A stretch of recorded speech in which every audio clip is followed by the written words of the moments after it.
నమస్తే, నేను సిరి. ఈరోజు చూస్తున్నట్టయితే ఏపీలో బడ్జెట్ సమావేశాలు అయితే జరుగుతున్నాయి. కానీ ఇక్కడ ఏంటంటే జగన్మోహన్ రెడ్డి గారు అయితే అటెండ్ అవ్వలేదు ఈ సమావేశాలకి. ఎప్పుడు చూసినా కూడా 40% ఓటు బ్యాంక్ ఉంది అని చెప్పుకుని మరి జగన్మోహన్ రెడ్డి గారు ఎందుకు అటెండ్ అవ్వలేదో తెలియదు. అండ్ అట్లనే ఈరోజు అయితే ఈ బడ్జెట్ సమావేశంలో ఏపీకి మరి ఆర్థిక శాఖ మంత్రి ఎంత బడ్జెట్ని ఇచ్చారు ఏంటనే అంశాన్ని కూడా మనకి తెలియజేయడానికి మనతో పాటు ఉన్నారు ప్రముఖ సీనియర్ జర్నలిస్ట్ జగదేవ్ గారు. నమస్కారం సార్. నమస్కారం సార్. ఈరోజు అయితే మరి ఏపీలో బడ్జెట్ సమావేశాలు స్టార్ట్ అయ్యాయి. సో ఇప్పుడు మరి ఏపీ ఆర్థిక శాఖ మంత్రి పయ్యావుల కేశవ్ గారు ఎంత బడ్జెట్ని ఏపీకి ఇచ్చారు ఏంటి అసలు? మీరు ఇందాక క్వశ్చన్లో జగన్మోహన్ రెడ్డి గారి ప్రస్తావన తీసుకొచ్చారు. అది అప్రస్తుతం నాకు తెలిసి. ఎందుకు సార్? ఎందుకంటే ఆయన ఎమ్మెల్యే, ఆయనకి 40% ఓటు బ్యాంక్ ఉన్నది. 11 మంది ఎమ్మెల్యేలు ఉన్నారు. 40% ఓటింగ్ అంటే మరి చంద్రబాబు నాయుడు గారు ఈవీఎంల ద్వారా గెలిచిన ముఖ్యమంత్రి అట కదా. మరి అలాంటప్పుడు 40% కూడా ఈవీఎంల ద్వారా వచ్చింది. 40% ట్యాంపరింగ్ వల్ల వచ్చిందేనా, నిజంగా వచ్చిందా?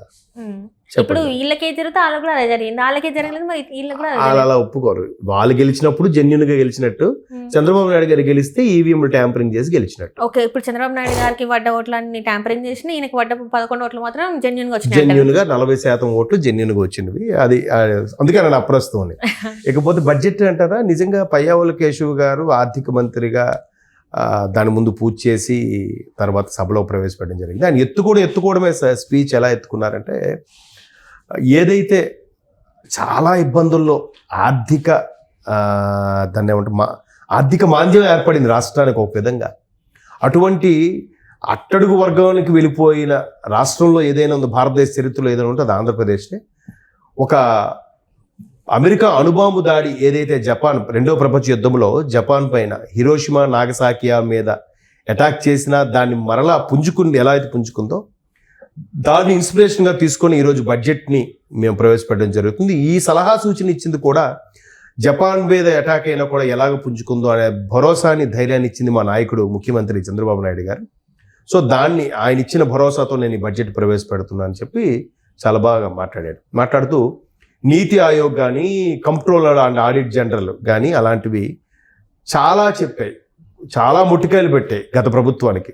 ఇంకా ఏ ఆర్బీఐ కానీ, కేంద్ర ప్రభుత్వం కానీ ఇంకా ఆంధ్రప్రదేశ్కి అప్పు ఇచ్చే పరిస్థితిలో కూడా లేకుండా పరిస్థితి చేసేసాయి. ఎన్ని రకాల వాడాలి అన్ని వాడేశారు. ఎక్కడెక్కడ ఈ రాలుతాయో, ఎక్కడెక్కడ చెట్టు ఊపితే పడతాయో అన్నట్టుగా అన్ని వాడేశారు. ఆఖరికి ప్రభుత్వ స్థలాలు, ప్రభుత్వ కార్యాలయాలు కూడా తాకట్టు పెట్టి మరి డబ్బులు తెచ్చేశారు కదా. ఏం చేశారా అంటే పథకాలకి ఇచ్చాం. మరి ఇసుక, లిక్కరు ఆ డబ్బులు ఏం చేశారా అంటే ఆన్సర్ లేదు. సరే, అందుకే అన్నారు అప్రస్తుతం. మీరు స్టార్టింగ్ ఎత్తుకున్నప్పుడు ఎందుకు అన్నారంటే, అయితే మొత్తానికి పయ్యావుల కేశవ్ గారు సుమారుగా 3 లక్షల కోట్లతో బడ్జెట్ ప్రవేశపెట్టడం జరిగింది. 3.2 ఎంతో 3.22 సంథింగ్ అది. ఓకే, అయితే దీనికి ఫస్ట్ కాన్సన్ట్రేషన్ అందరిది ఎలా ఉంది, ఏదైతే సూపర్ 6 పథకాలు, ఏదైతే ప్రభుత్వం క్యాన్వాసింగ్కి ప్రచారంకి వచ్చినప్పుడు ఏవేవి హామీలు ఇచ్చిందో, ఏవేవి ప్రామిస్ చేసిందో, ఇవన్నీ చంద్రబాబు నాయుడు దొంగ వేషాలు, చంద్రబాబు నాయుడు దొంగ ప్రమాణాలు అని చెప్పి ఊదరగొట్టి చెప్పిస్తున్నారు కదా. అవన్నిటినీ ముందు తుడిచిపెట్టుకునే విధంగా వీళ్ళు ఎన్ని కామెంట్స్ చేసినా ఎక్కడా రెస్పాండ్ అవ్వకుండా అభివృద్ధి, రెవెన్యూ జనరేషన్ మీదే కాన్సన్ట్రేషన్ చేశారు. ఎందుకు? ఎక్కడా ప్రభుత్వ ఉద్యోగులకి జీతాలు కానీ, ప్రభుత్వ ఉద్యోగం పైన ఆధారపడి రిటైర్ అయిపోయిన పెన్షనర్లకి పెన్షన్ కూడా ఇచ్చేయలేని పరిస్థితిలోకి వచ్చేసింది. గత ప్రభుత్వంలో ఒక్కొక్కసారి 11వ తేదీ, ఒక్కోసారి 18వ తేదీ, ఒక్కోసారి 6, ఒక్కోసారి 8 నచ్చిన తేదీల్లో శాలరీ పడేది. మీకు తెలుసో తెలీదు. మీరు కావాలంటే ఒక్కసారి ప్రభుత్వ ఉద్యోగులను ఎవరిని ఆంధ్రప్రదేశ్లో ఏ ప్రభుత్వ ఉద్యోగుని కదిలించినా ఈ మ్యాటర్ చెప్తారు. సో ఇప్పుడు దాన్ని ఈ ప్రభుత్వం వచ్చిన తర్వాత కంపల్సరిగా 1-2 తేదీల్లోనే వేసేలాగా అన్నీ సెట్ చేస్తున్నారు. ఒకవైపు ఖజానా చూస్తే పెద్ద డాష్, ది హోల్ కాలేజ్ అన్నట్టుగా అంటాడు. కాలేజీకి పెద్ద బొక్క పడింది అని అంటాడు ఏదో సినిమాలో ట్రాన్స్లేట్గా. అలాగా ప్రభుత్వానికే, ఖజానాకే గండి పడింది. సో దాన్ని పోడ్చాలంటే రెవెన్యూ జనరేట్ చేయాలి, అభివృద్ధి ఎలా చేయాలని దాని మీద చేస్తున్నారు. మొత్తానికి చాలా ధైర్యంగా ఒక జపాన్ మీద జరిగిన అణుబాంబు దాడిని ఇన్స్పిరేషన్గా తీసుకొని బడ్జెట్ ప్రవేశపెట్టారు. వ్యవసాయానికి మెయిన్ పెద్దపీట వేశారు. ఎందుకు పెద్దపీట వేశారంటే, మీకు గుర్తుందో లేదో, చాలా సందర్భాల్లో నిపుణులు చెప్పేది ఏంటంటే, పండించేవాడు తక్కువైపోతున్నాడు, కూర్చొని తినే వాళ్ళు ఎక్కువైపోతున్నారు. కూర్చొని తినే ఇన్ ద సెన్స్, ఇప్పుడు మీరు ఒక ఉద్యోగం చేస్తున్నారు, మీరు ఒక యాంకర్గా, నేను ఒక సంస్థలో ఒక ఉద్యోగంగా చేస్తున్నాను, తన కెమెరామెన్గా చేస్తున్నాడు, వేరే వాడు ఒక సాఫ్ట్వేరు హార్డ్వేర్ ఏదో చేస్తున్నాడు. బట్ పంట పండించేది ఎంతంటే 150 కోట్ల జనాభా ఉండేదానికి మహా అయితే రైతులు లక్షల్లో ఉన్నారు. ఇన్ని కోట్ల మందికి లక్షల్లో ఉండేవాళ్ళు ఎలా వండి పెట్టడం, అదే దానికి ఫుడ్ జనరేట్ చేయడం ఎంత కష్టమవుతుంది. సో దానికి అచ్చెన్నాయుడు గారు వ్యవసాయ మంత్రిగా ఉన్న నేపథ్యంలో ఆయన ద్వారా ఫస్ట్గా 45,000 కోట్లతో వ్యవసాయానికి పెద్దపీట వేశారు. వ్యవసాయానికి పెద్దపీట వేయాలంటే ఏం చేయాలి? ప్రతిదీ కూడా ఈ బ్రోకరేజ్ వ్యవస్థ నిర్మూలించడం, కానీ అన్నిటికన్నా ముందు సాగుకి నీరు కావాలి. ఇది 2014లో చంద్రబాబు నాయుడు గారు ముఖ్యమంత్రి అయిన తర్వాత అక్కడికి 2 ఏళ్లలో చేసిన అతిపెద్ద ఘనకార్యం ఏంటంటే గోదావరి కృష్ణా జలాలను కలిపాడు ఆయన. అది రికార్డ్ నిజంగా. సో అలా కలపడం, పోలవరం ఆల్మోస్ట్ 70% పూర్తి చేశారు కదా. పిల్లర్స్ అవన్నీ రిటైనింగ్ వాల్ ఇవన్నీ చూసాం కదా. వీళ్ళ తర్వాత ఏం చేశాడు అని ఓదరగొట్టారు. కానీ ఆ తర్వాత గడిచిన 5 ఏళ్ళు 19-24 2% మాత్రమే పనులు జరిగాయి. మిగతా 70% అప్పుడయ్యాయి. ఈసారి ఈ 5 ఏళ్ళు అది పూర్తి చేసేస్తారు కూడా పోలవరం ఈ కూటమి గవర్నమెంట్. అలాగే వాళ్ళు బుడమూరు జడమూరు ఏవేవో వచ్చి చేసినప్పుడు ఏం చేశారంటే పైనుంచి ట్యాంకర్తో వాటర్ పంపించి జగనన్న ఓపెన్ చేశాడు అన్నట్టుగా చూపించారు. నెక్స్ట్ డే వెళ్ళేసరికి అక్కడ వాటర్ చుక్కలేదు. ఊరికే ఏదో మూడు రాజధానులని డైవర్ట్ చేశారు. సో ఇట్లాంటి పరిస్థితుల్లో అవన్నిటినీ కూడా మెల్లమెల్లగా చేయాలి. తర్వాత ఆ పథకాలు ఇవ్వట్లేదు, అమ్మఒడి అన్నారు, ఇప్పుడు తల్లిదీవెనగా మార్చారు. ఒకవైపు ఫీజు రీయింబర్స్మెంట్ చేసుకుంటూ తల్లిదీవెన చేయాలి. ఎక్కడి నుంచి డబ్బులు వస్తాయమ్మా? ఖజానా ఖాళీ. మరోవైపు వచ్చిన కంపెనీలను వెనక్కి వెళ్ళిపోయాయి. ఇప్పుడు అన్ని సింగిల్ డాక్యుమెంట్లో త్వరితగతిన కంపెనీలు వస్తే, రిజిస్ట్రేషన్ పేరు మీద కొంత అమౌంట్ వస్తే అది టర్న్ ఓవర్ అవుతూనే ఉంటుంది. అది కదా వీళ్ళ తాపత్రయం. నెక్స్ట్ మెయిన్ ఏదైనా జరగాలి, ఎక్కడికైనా అన్నీ సక్రమంగా అవ్వాలంటే ప్రధానంగా ఉండాల్సింది ట్రాన్స్పోర్టేషన్ కావాల్సింది రోడ్లు. 17,600 రోడ్లు మరమ్మతులు జరిగాయి. మేజర్ వే ఒక్కొక్కటి.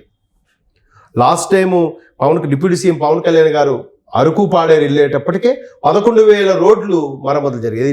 డిసెంబర్ నవంబర్లో మాట నేను చెప్పేది. ఇప్పుడు ఇది ఫిబ్రవరి. సో ఇప్పటికి 17,000 రోడ్లు. గత ప్రభుత్వంలో ఎలా ఉన్నాయి చూశారుగా. ఇప్పుడు ఏం చేశారయ్యా ఆ లెక్క డబ్బులు, అలాగే ఇసుక డబ్బులు అని అంటే మళ్ళీ తెలియదు. రోడ్లు వేసుకుంటూ, మౌలిక సదుపాయాలు కల్పించుకుంటూ, రెవెన్యూ జనరేట్ చేసుకుంటూ, వీటన్నిటికీ ఎవరెవరికి దేనికి కేటాయించాలి, అలాగే మధ్యాహ్న భోజన పథకంకి వాళ్ళకి ఎంత కేటాయించాలి, అలాగే రైతులకి పంపు సెట్లు వాటి కొంచెం, అలాగే సోలార్ సిస్టమ్ కొన్ని ఫ్రీగా ఇచ్చే పద్ధతులు అవలంబిస్తున్నారు. స్మార్ట్ మండలాలకు కూడా చేయడానికి ప్లాన్ చేస్తున్నారు. ఒకటి కాదు, ప్రతిదీ కూడా మెల్లమెల్లగా ఇంప్లిమెంట్ చేయడానికి చూస్తున్నారు. ప్రభుత్వం వచ్చి ఇంక 8 నెలలుగా అయింది, ఇంకా ఏం చేయలేదు అంటున్నారు. మీరు ఎంత పథకాలు ఇచ్చామని చెప్పి మీరే సంవత్సరం తర్వాత పథకాలు ప్రవేశపెట్టారు. ఈవెన్ పెన్షన్లు కూడా 3,000 ఇస్తామని చెప్పారు. ఎలా ఇచ్చారు? 2,850 ఒక సంవత్సరం, 2,500 ఒక సంవత్సరం, 2,750, 3,000 అలా కదా పెంచారు. ఇక్కడ ఒకేసారి 4,000 పెన్షన్గా. మరి అంతా ప్రభుత్వం మీద భారం పడుతుంది కదా. అయినప్పటికీ ఇవన్నీ ఒక్కొక్కటిగా బడ్జెట్ ప్రకటిస్తుంటే నిజంగా మీరు అన్నట్టుగా జగన్మోహన్ రెడ్డి గారు వచ్చి చెయ్యెత్తి బడ్జెట్ మీద పెదవి విరచాలి. ఇదేనా మీరు చేసేది అన్నట్టుగా. బాగున్నా కూడా విపక్షాల పని ఏమిటంటే, విపక్షం ఎందుకంటే ప్రతిపక్ష హోదా కూడా లేదు కాబట్టి పని ఏమిటంటే తెల్లకాగితంతో మచ్చ వెతుకుతూ ఉంటారు. అక్కడ మచ్చ ఉంది, ఇక్కడ మచ్చ ఉందని.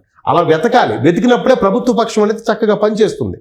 అది వదిలేసి మాకు అవమానం జరిగిపోయింది, మాకు మైక్ ఎవడు ఇవ్వట్లేదు, మాకు మాట్లాడడానికి ఛాన్స్ ఇవ్వటం. నువ్వు సభకు రావయ్యా. సభకు వచ్చి నాకు ఇవ్వట్లేదు చెయ్యొద్దు, వెళ్ళు స్పీకర్ పోడియం వరకు వెళ్ళు, సార్ నాకు ఇస్తారా ఎవరా ఛాన్స్ అని అడుగు. అది వదిలేసి రారు. ఎందుకు? గతంలో వీళ్ళు ఎంత అవమానాలు చేశారు గుర్తున్నాయి. అమ్మో మమ్మల్ని టార్గెట్ చేస్తారు, మమ్మల్ని సెంటర్ చేస్తారని భయంకి రావట్లేదు. దానికి కథలన్నీ చెప్తున్నారు. సో మొత్తం మీద బడ్జెట్ ప్రవేశపెట్టడం జరిగింది. పయ్యావుల కేశవ్ గారు కూడా చాలా చక్కగా ప్రసంగం అంతా చేశారు. దేని కేటాయించారు మనం డీటెయిల్గా కూడా చూసుకోవచ్చు. కాకపోతే దేనికి పెద్దపీట వేశారు అని అంటే నిజంగా వ్యవసాయానికి అంటే 3 లక్షల కోట్లలో 45,000 కోట్లు దీనికే కేటాయించారంటే ఆల్మోస్ట్ 15% వ్యవసాయానికే కేటాయించడం జరిగింది. ఇంకా మిగతా ఇంకా ఎక్కువే కేటాయించే వాళ్ళేమో. వీళ్ళన్నీ డ్యాష్లు పెట్టేసి వెళ్ళిపోయారుగా, అన్నీ ఒక్కడే పెట్టేసి వెళ్ళిపోయారుగా. ఇవన్నీ పూడ్చాలి కదా. ముందు పూడ్చాక తర్వాత నీరు నిలువ ఉంటుందో చూడాలి. కొండంత కన్నాలు ఉన్నాయమ్మా, కన్నాలు పెట్టేసి వెళ్ళిపోయారు. కొత్త నీరు పక్కన పెట్టండి, ముందు కన్నాలు పూడ్చితే నీరు నిలవ ఉంటుంది అనేది ప్రస్తుత కూటమి ప్రభుత్వం యొక్క కాన్సెప్ట్. రైట్ సార్, అది పూడ్చుతున్నారు, చూద్దాం. Right, thank you so much. Thanks.